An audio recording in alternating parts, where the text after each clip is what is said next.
অসম সাহিত্য সভাই 2014 চনৰ পৰাই পহিলা বহাগ তাৰিখটো নিজৰ দিন হিচাপে পালন কৰি আহিছে। সেইদৰে অসম সাহিত্য সভাৰ স্বৰ্ণ শাখা বৰদলগুৰি শাখা সাহিত্য সভাই 2014 চনৰ পৰাই অঞ্চলটিৰ কেতবোৰ বিশেষ ব্যক্তিক পহিলা বহাগ তাৰিখটো নিজৰ দিন হিচাপে পালন কৰি সম্বৰ্ধনা জনাই আহিছে।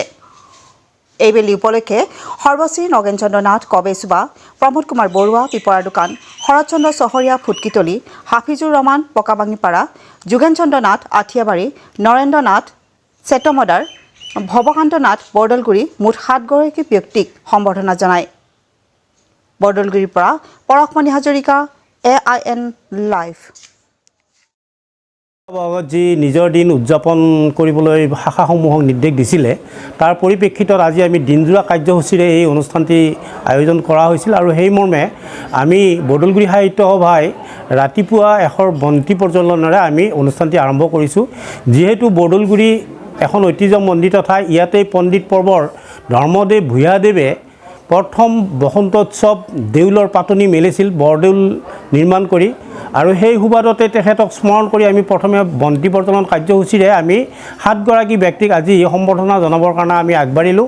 আৰু প্ৰথমতে আমি আমাৰ এগৰাকী অৱসৰী বেংকৰ কৰ্মচাৰী মাননীয় নগেন চন্দ্ৰ নাথদেৱক আমি সম্বৰ্ধনা জনাইছোঁ, আৰু তাৰ পিছতে আমি অৱসৰী অধ্যক্ষ মাননীয় প্ৰমোদ কুমাৰ বৰুৱাদেৱ, ওৰাং উচ্চতৰ মাধ্যমিক বিদ্যালয়, তেখেতক আমি সম্বৰ্ধনা জ্ঞাপন কৰিছোঁ।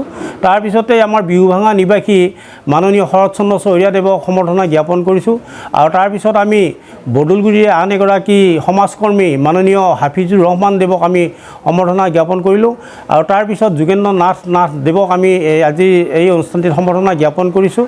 আৰু আমাৰ আন এগৰাকী এই অঞ্চলৰে বিশিষ্ট সমাজসেৱী তথা ৰাজহ বিভাগৰ কৰ্মচাৰী মাননীয় নৰেন্দ্ৰ নাথ দেৱক আমি আজি সম্বৰ্ধনা জনালোঁ। লগতে ভৱকান্ত নাথদেৱকো আমি সম্বৰ্ধনা জ্ঞাপন কৰিছোঁ। এই 7 গৰাকী ব্যক্তিক সম্বৰ্ধনা জ্ঞাপন কৰাৰ পিছতে আজি আমাৰ এই অনুষ্ঠানটি ইমানতে সামৰণি বুলি ঘোষণা কৰিছোঁ। যিকোনো খবৰ আৰু বিজ্ঞাপনৰ বাবে যোগাযোগ কৰক 7896121996, লগতে 7002537271।